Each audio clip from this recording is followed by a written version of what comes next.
Shalom, Bapak Ibu Saudara-saudara yang diberkati oleh Tuhan kita Yesus Kristus. Saya Pendeta Yupri, Pendeta Resort GKI Pruk Jahu. Hari ini akan membawa kita untuk bersama membaca dan merenungkan firman Tuhan sesuai dengan Almanak Gereja Kalimantan Evangelis. Diambil dari Injil Yohanes pasal 14 ayat 25 sampai dengan 26. Namun sebelum itu mari kita berdoa, memohon pimpinan Roh Kudus. Allah Bapa yang bertahta di dalam kerajaan surga, kami bersyukur karena diberikan kesempatan untuk sebentar lagi membaca dan merenungkan firman-Mu.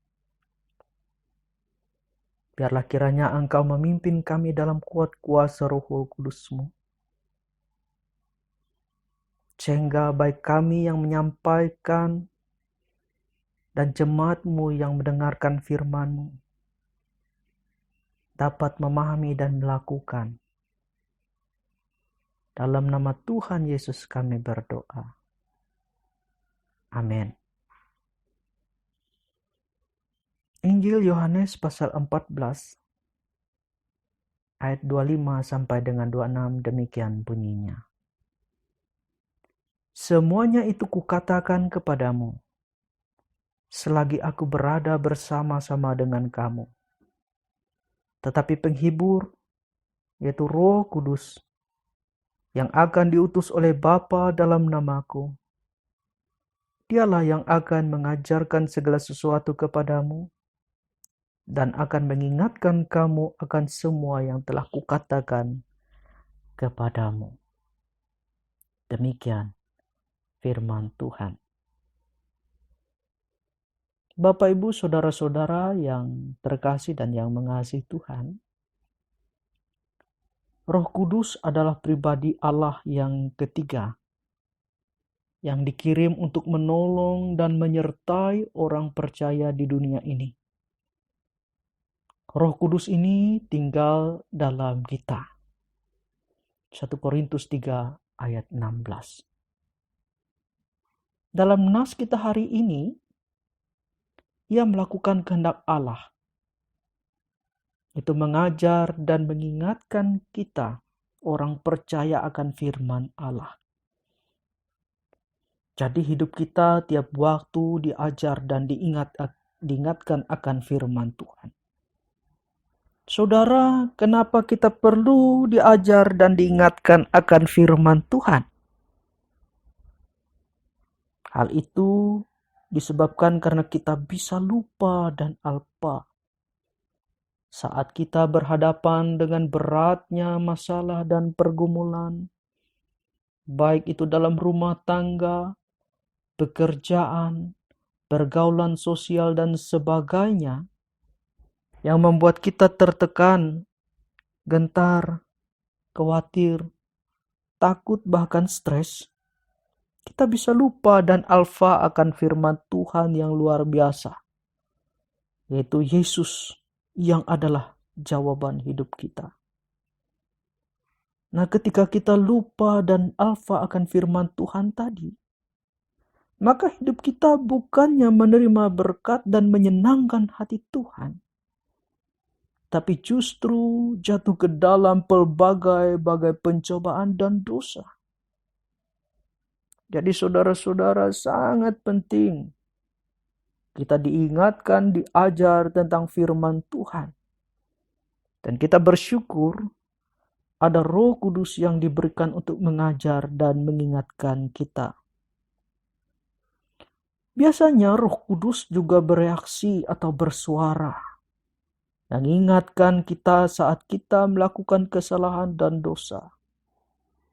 Ia akan menegur kita agar kita kembali pada ajaran dan perintah Tuhan. Misalnya, ketika kita mau cari jodoh dengan menggunakan jimat atau ilmu-ilmu hitam, atau mau balas dendam saat kita merasa pernah disakiti, atau mau berkelahi, membangkang orang tua, berselingkuh, atau tidak menghormati pernikahan, mengabaikan anak, istri, suami, mau menggunakan narkoba, mau korupsi, atau ketika melakukan hal-hal yang jahat, yang bertentangan dengan firman Tuhan, atau yang dapat menyebabkan engkau celaka, atau yang dapat membuat hidupmu binasa. Nah, saudara-saudara yang terkasih dalam Tuhan Yesus, maka Roh Kudus akan mengingatkan kita. Roh Kudus akan bersuara untuk mengajar, bahkan menginsafkan kita. Jadi saudara-saudara yang terkasih dalam Tuhan Yesus, begitu penting peran Roh Kudus itu ada di tengah-tengah hidup kita. Saudara-saudara, bagaimana untuk mengetahui itu? Yaitu untuk mengetahui apakah itu Roh Kudus atau bukan. Saudara, firman Allah mengatakan, yaitu untuk menguji hal-hal tersebut, agar kita tahu dari mana asal suara itu. Jangan-jangan itu adalah suara iblis yang menyamar sebagai malaikat terang. Roh Kudus ketika ia bersuara, ia tidak akan bertentangan dengan firman Tuhan. Sekali-kali tidak akan pernah bertentangan dengan firman Tuhan.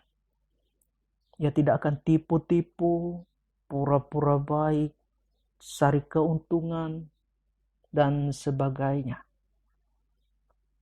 Jadi saudara-saudara yang terkasih dalam Tuhan Yesus, sangat penting untuk kita untuk mengetahui apakah itu suara Roh Kudus atau tidak.